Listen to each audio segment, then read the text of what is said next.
Good morning, everyone. This is Andrea for the podcast.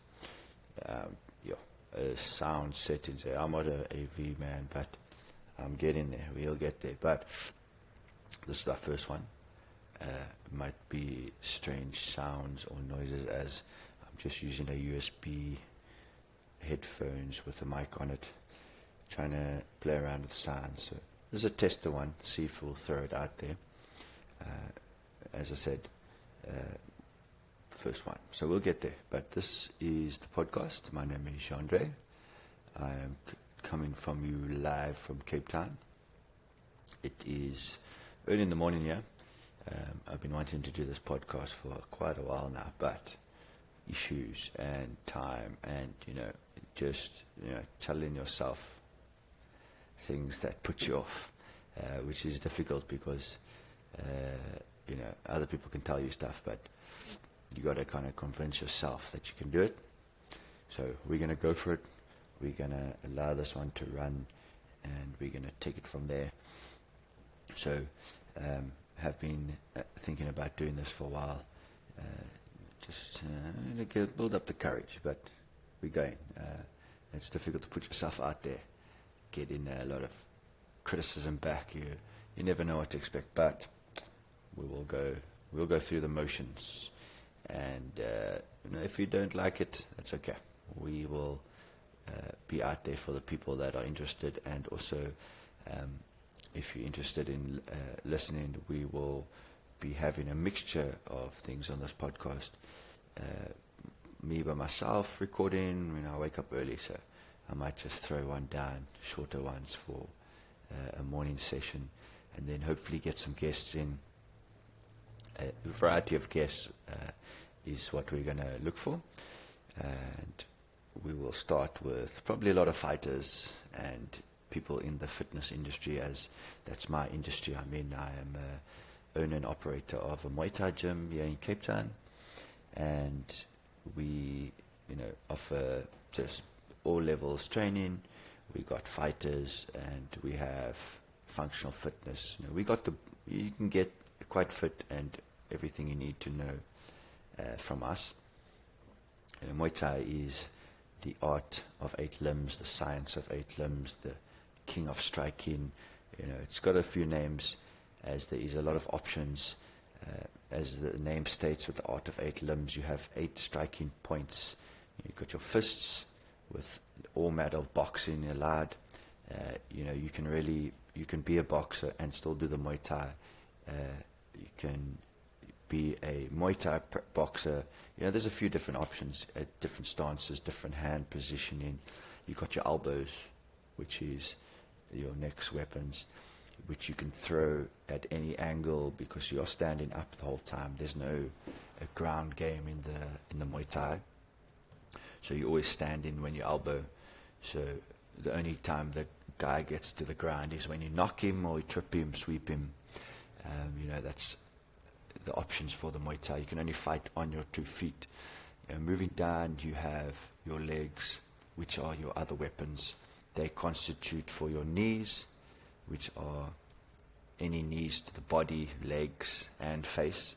You can basically knee your opponent almost anywhere except on the spine, which is the back. But that's a gray area, because if your opponent turns around as you are kneeing and you knee him in the back, if it's in motion, it's a very gray area, because the ref will say, hey, do not turn your back on your opponent, and if you are too late with the knee, then you'll get penalized for kneeing the person in the back, and you'll get a warning. And if you constantly do it or you purposely do it, then you'll get a warning, point deduction, or you can serious matter go to disqualification. Then you got your roundhouse kicks, which is the next weapons. Use the shin. So with different styles of kicking, you might use your foot or your shin.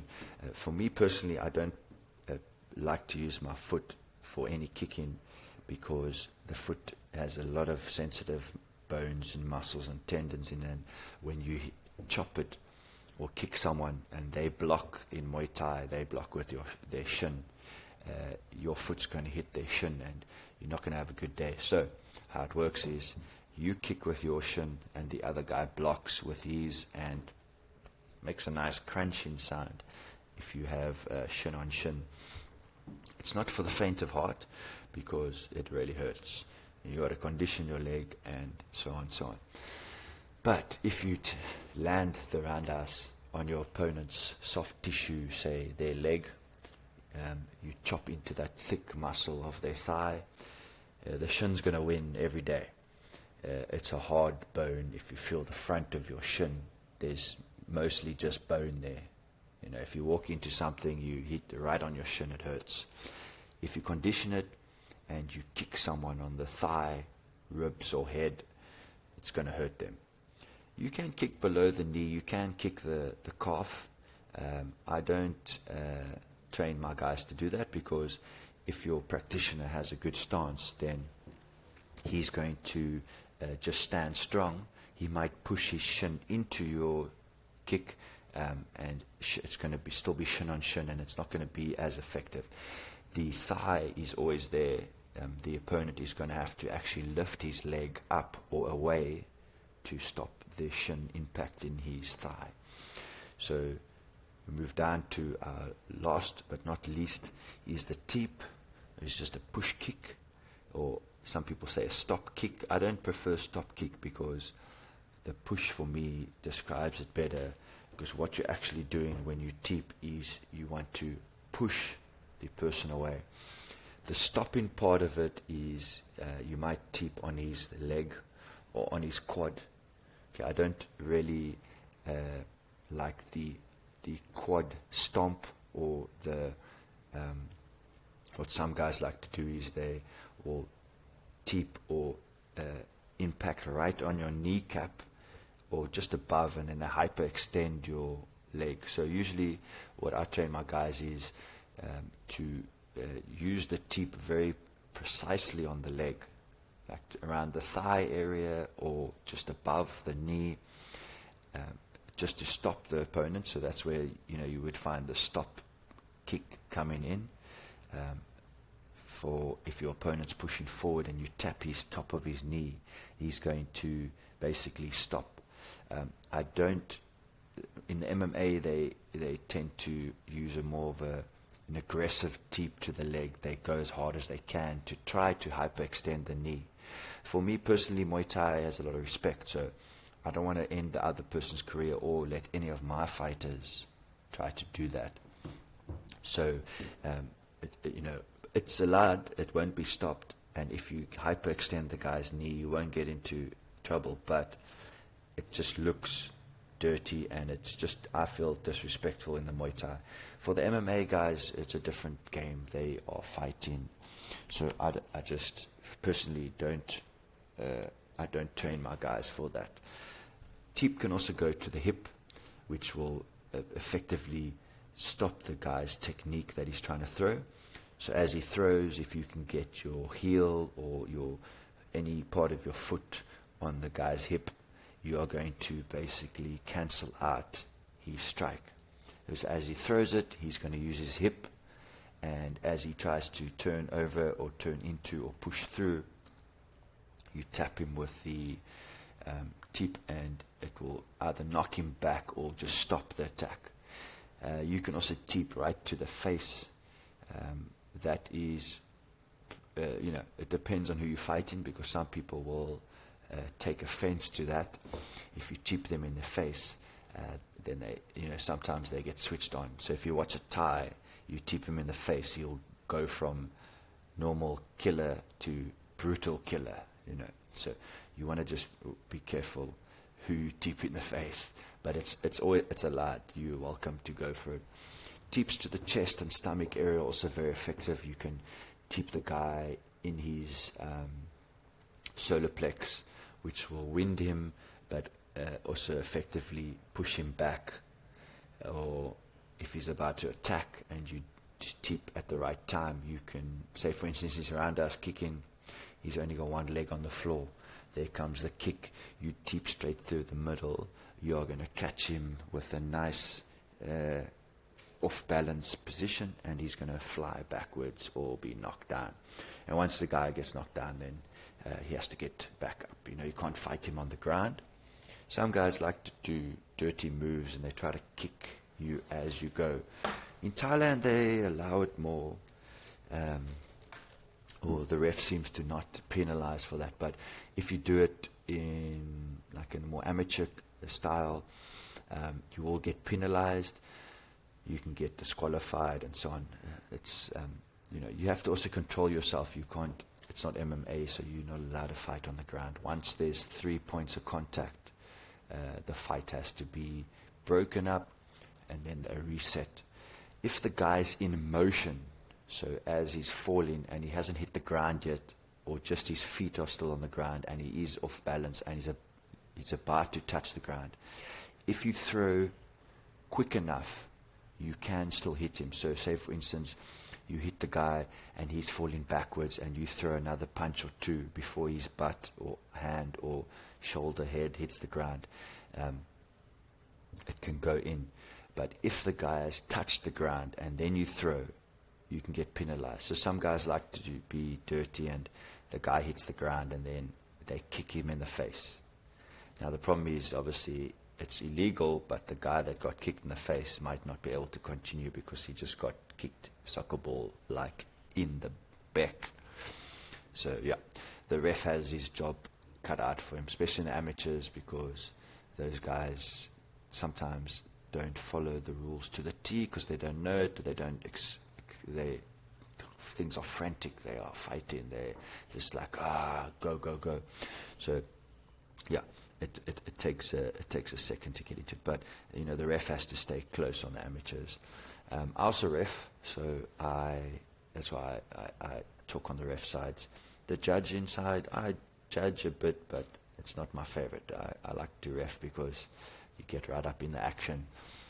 Just a week ago, I was in a ref in an amateur pro-am fight, and I got an elbow to the face, a spinning back. I went in to stop the fight, but then my opponent threw a spinning back elbow and got caught. Well, he caught me, so that's just how it goes. We are building up the South African Muay Thai circuit. It's Muay Thai is a brutal sport, and it trickles down to the officiating and all that too. So just putting on the events is a brutal experience. Trying to get the organization together, trying to get people working together. There's always opposing forces, other organizations, other coaches, other fighters. It has to be a symphony of all these people coming together. And sometimes it doesn't work out so cleanly, but we are on the level of hosting. We have some WMO champs. We are affiliated with the WMO, which is the World Muay Thai Organization. We have the South African organization. We have the Crew Muay Thai Association, which is the teaching and learning side of things. So if you wanted to grade or get certified as a coach, you can go through these organizations. You would have to be a part of these organizations if you ever wanted to fight or if you wanted to put in a fighter. It's just so that everyone's on the same page and that also your country can sanction it, because you need a certain amount of coaches and gyms in different areas of your country. So depending on where you are, say in South Africa, we need a representative for every province, and then we are recognized and so on. So other than that, you can get into Muay Thai. You just might be with one organization or the other. The rules aren't very much different in the organizations. It's the organization itself, the size of the organization, who goes to the Olympics and who doesn't. So we are on the other side of the Olympics committee, because the bigger one, IFMA, which is the International Federation of Muay Thai Amateur, they are the bigger representative of the Muay Thai. They do a lot of fighting. They have world champs every year. It's quite big. I've participated twice there, and I'm hoping to participate more on official side for the next one for our WMO organization. That will be next year, 6th International Thai Martial Arts Games, and that will be in March in Thailand, which I would love to go to. So we're working on a few things, get some sponsors in and so on. Sometimes they pay for the refs and officials to go. I know that the bigger one, the IFMA, they actually would pay for the refs that are on the level to go. They get refs from every country and judges from every country, but I'm more interested in the refereeing because I like to watch the fights, and it's fun to be in action. As I said, sometimes you get clipped. You got to dodge. So you're not fighting as a ref, but if your footwork is a bit slow, you might run into the guys. You've got to quickly step out the way. The ref's job is not to be, personally for me, not to be seen, but to just keep the people following the rules, and then to back off and allow the fighters to fight. I personally don't feel that like you must be there to stop the guy before he does the wrong thing, because as a practitioner he should know what he can and can't do, and he should have control over what he's doing, because Muay Thai, even though it's very brutal, it's not a mindless fighting sport. You need to know that you can't do X, Y, Z. The judges must also be able to see the fighters, so that the ref can't be on top of the fighters the whole time, and so on. But sometimes the fighters, because it's a fight, they can go left, right, or backwards and forwards, and then the ref might get in the way. But the better the ref gets, the more he stays his side. He reads what the fighters are doing. You want to be on the side of the fighters and not behind one, because if there is a low blow or an illegal move that's happening, if the ref can't see it, then he can't call it. So then basically you might have the corner shouting at you, or the fighters might be shouting at you, because they kind of demand that you run the fight and don't let anyone do anything illegal. But you can't always help if the person does something stupid when you are standing a step back. Then you step in and you have to warn them and so on. But for me personally, I think it should fall to the coaches as well to stipulate to their fighters what they can and can't do, and not let them throw shit that is illegal. So they shouldn't be teaching their fighters to kick as soon as the guy is going down, because most of the time they're not fast enough and they kick the guy once he's already down. Also, the coach should be quite strict as in when you can do certain things and what you can't do. And if, say for instance, the opponent goes for an inside leg kick, the chances of striking the low blow area are great, because a lot of people will kick and lean a bit backwards, which is nothing wrong with. You can kick like that, but the problem is when you go for the inside kick, it kind of slides up the middle of the guy's leg and then low blow. Personally for me, I teach my guys to kick through and not up. My opinion on when the guy kicks the fighter low blow is he's leaning a bit back, and just as if you were kicking a soccer, rugby or football, anything like that, if you lean back, you'll notice the ball will go straight up, or it will overshoot the target and go high. And if you lean forward, the ball usually stays at a nice low and level angle and will strike the right spot. So the inside leg kick is usually the one that gets the guys into trouble, because as they throw it, they're already trying to escape. For me personally, I teach my guys, you need to stay in the pocket. That's Muay Thai. I don't think you should be running or leaning away as you strike, because as in kickboxing, where there is no catching of the strike. So if you roundhouse, you can't catch the guy's leg. You can parry it or guide it away, but you can't actually catch it and hold. That is a more Muay Thai thing. So in Muay Thai, you catch the leg. You have 2 steps or 2 seconds. The rule is very strange, because you can stand still and hold 2 seconds, or if the guy is caught and he's moving backwards, forwards, side to side, you have until that second step to strike. Once that second step is made, you have to let go of the leg or strike. So what a lot of guys do is they will catch, step you back, and then try to kick you. Sometimes you'll watch at some stadiums or some refs or some rules, they don't enforce that too heavily, so they'll let the guy drive the guy back into the ropes and then throw.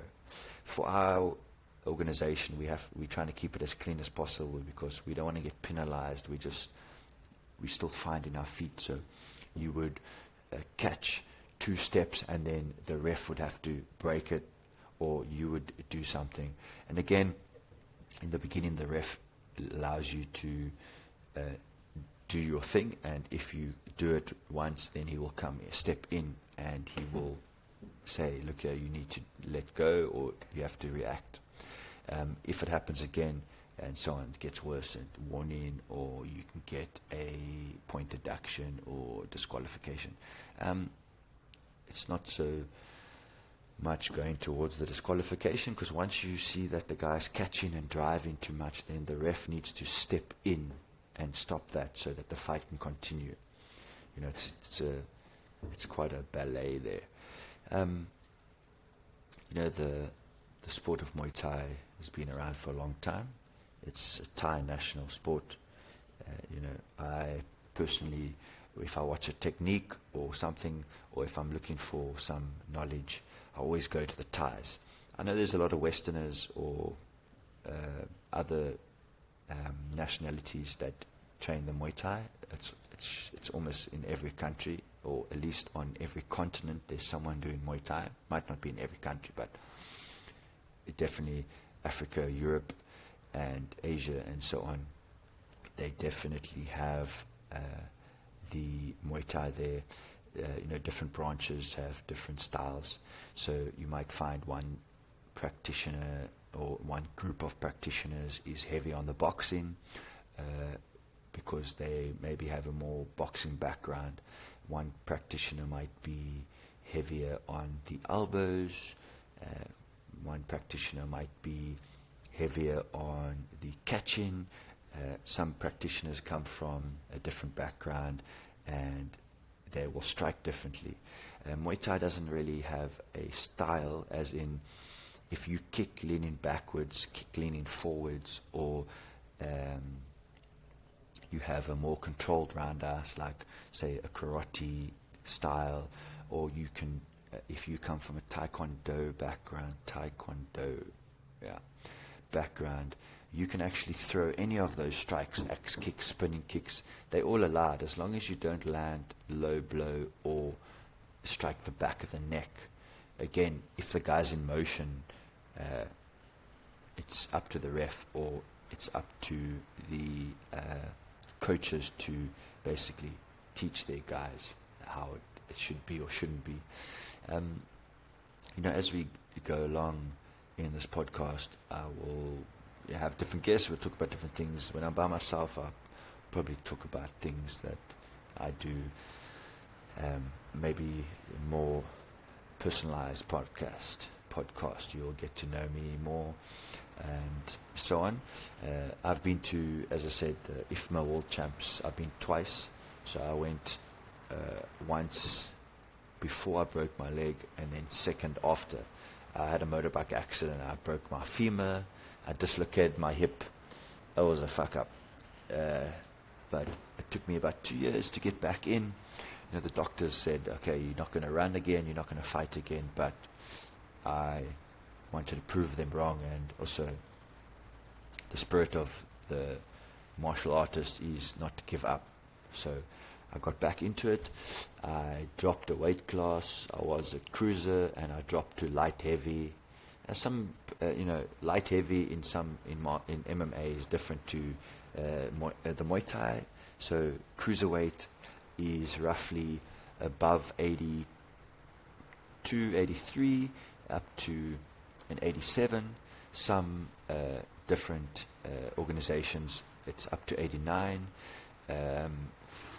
Then I dropped a weight class which was under 82, and it was to like 79, which is the light heavyweight bracket. And my second time at the World Champs, I fought and got a bronze medal. The fights are different because they're not like a normal fight where in the Muay Thai World Champs the refs stop the fights quite quickly and reset you, or they will call the fight quite quickly if you're not fighting. What they want to see is fight. They don't want to see anything but fight. So if you look like you're backing off, or you look like you're a bit despondent, or they think you caught a strike, they might call the fight. So it's very important to teach your fighters to fight hard and don't stop fighting. Always fight, push forward. In a more amateur event, like maybe in your own country, you have a local event, you will find that the refs are allowed to allow the fights to go on a little bit more. They will give you more of a stand in count. You only have 3 knockdowns in the fight. You might get a stand in 8 count, which is if you are getting too many strikes to the face, you're taking too many shots, the ref will count you, tell you to protect yourself. If it happens again, depending on what you look like afterwards, he might call it, or he might give you one more count, but then the next time, if you straight away get another knock and you're looking a bit fuzzy, he will call it. In the professional bracket, you can go basically as long as the doctor says you're not bleeding too much, you're welcome to fight. If the blood is squirting constantly, the ref has the job to stop the timer, ask the doctor what their preference is.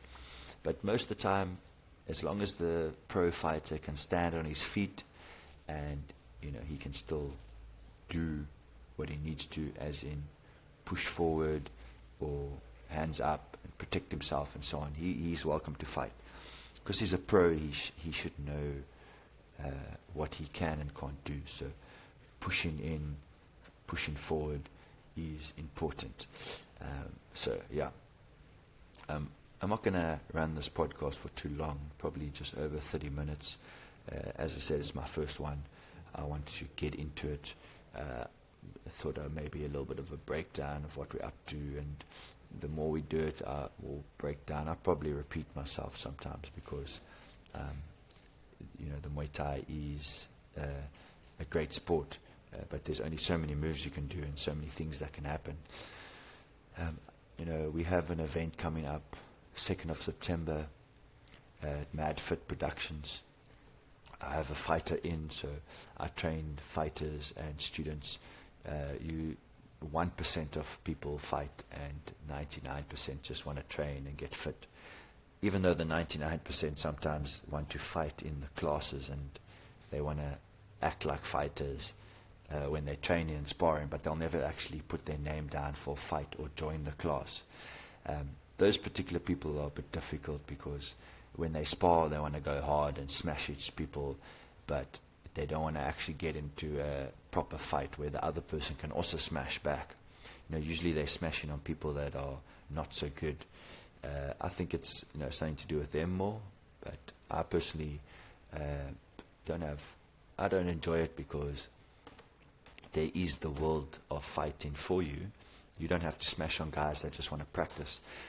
I think sparring is for everyone, and just like the Muay Thai, but as just like the Thais do, they spar very technical and light. I like to do that at my gym. So you are welcome to strike harder to the body or to the legs on each other, because the legs and body can get a little conditioning, but on the side of headshots, you need to be careful, because if your students are getting headaches or they're taking big bombs to the head, that's a big risk for their future, because headshots are, your brain's behind your head, or behind your skull, not behind your head, but it's inside there. And the more shots you take, the brain swells, and there's only so much space for the brain to move, so too many headshots can cause a problem. So I prefer to keep a Thai style of training when we spar. You keep it technical. I don't want to see wild swings and kicks, because what are you practicing? If you want to fight, I have in-house fights where the guys don't have to be fighters, but they can put their name down and they can fight.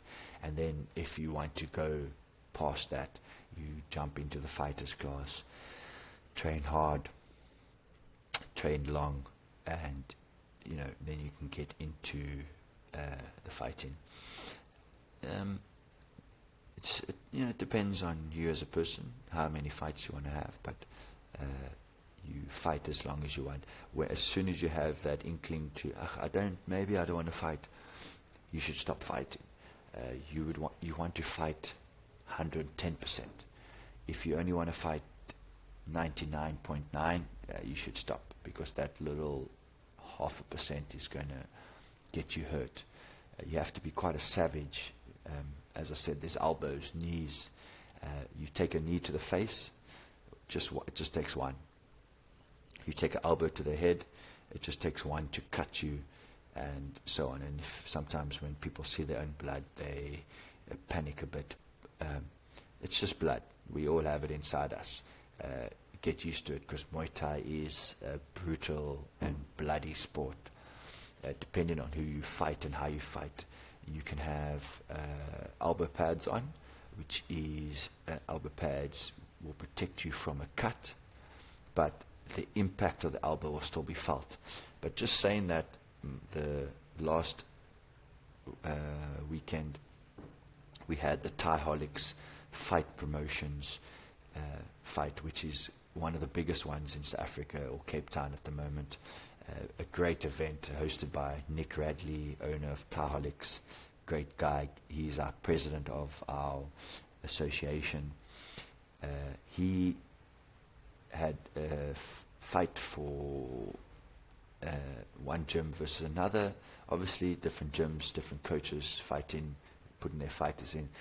There was a title defense, so we had a 63.5 kg fighters, and they had elbow pads with no shin pads, and they had gloves. So even though they had elbow pads on, the fighter, the champion, the defending champion, he actually cut the other guy's cheek open. If you feel your face, your cheeks, and your eyebrows, and your chin, you can feel the bone almost through the skin. And even though you have the elbow pads on, if you impact it hard enough, the skin just splits, because the bone underneath it is right there. There's not much meat, especially if you're fighting. You don't have much meat on your face because you're quite thin, or you are in shape. So your face, on the cheek, it was a massive gash, and unfortunately the doctor said that the fighter cannot continue. The ref has no say in that. He has to stop it, and he has to go to the doctor and ask the doctor. He can't just stop the fight for a cut, because it's not his call. Once the doctor says it's done, then the ref his job is then to call the fight. The doctor can only say that the fighter can't continue, then the ref must say the fight's done. The corner can also throw in the towel, but it was a championship fight, so it's not, the corner doesn't want to. Sometimes they want their fighter to continue, but I think it was a good call, just because the cut was quite large, and it was like, it wasn't looking good at all. So it depends. Sometimes if the fighter's wobbly legs and you give them a count and they can walk towards you and they look like they're coherent, you can allow the fight to continue. But just as in this event, there was a ladies' knockout competition where there was 4 ladies. They fought each other, and then the winners fought each other. The ladies, there was an 8 count, and then the other fighter came in, went for the fighter again, and actually knocked her out. So just because the fighter is a bit wobbly doesn't mean the fight has to be called. You give them the benefit of the doubt with a count, and then you let them walk towards you, and you see if they can still move and their legs and stuff like that. So, but it was quite a brutal knockout.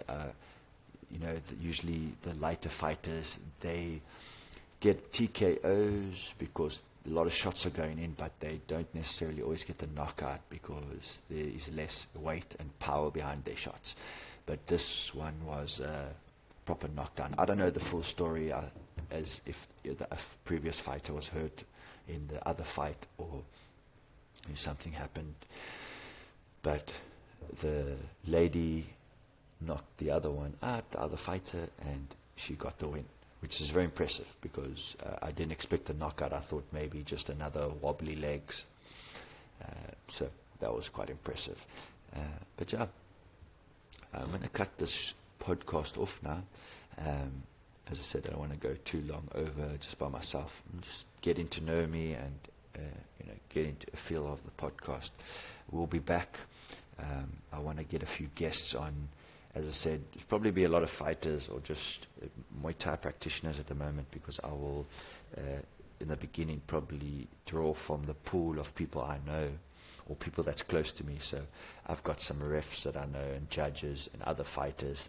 They want to talk, and I might get promoters on. Well, not might. I want to get promoters on. They come and promote their fights, like just before their fights are going on, and so on and so on.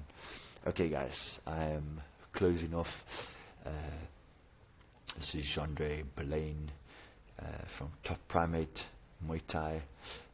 I will give shout outs to other gyms. I want to grow the Muay Thai. I don't see it necessary to basically not talk about other gyms, other coaches, other people, because you just want to run your own thing. This podcast is obviously going to be connected to my own gym. I will talk about my own experiences, but I will also get other gym owners on, other promoters on, other fighters, maybe before or after their fights, to talk about it, break it down, so on and so on. So watch this space, guys. Have a lacquer one. Train, guys. Don't not train. You don't need to do much. Okay, I know people don't like to train, or maybe they don't feel like training, but you can, if you do something every day, it can build up. You don't have to do it all in one day. So like this morning, I did some push-ups and crunches and some squats. It really was nothing. It was 60 of each, but it was something for me to do, and I will train more.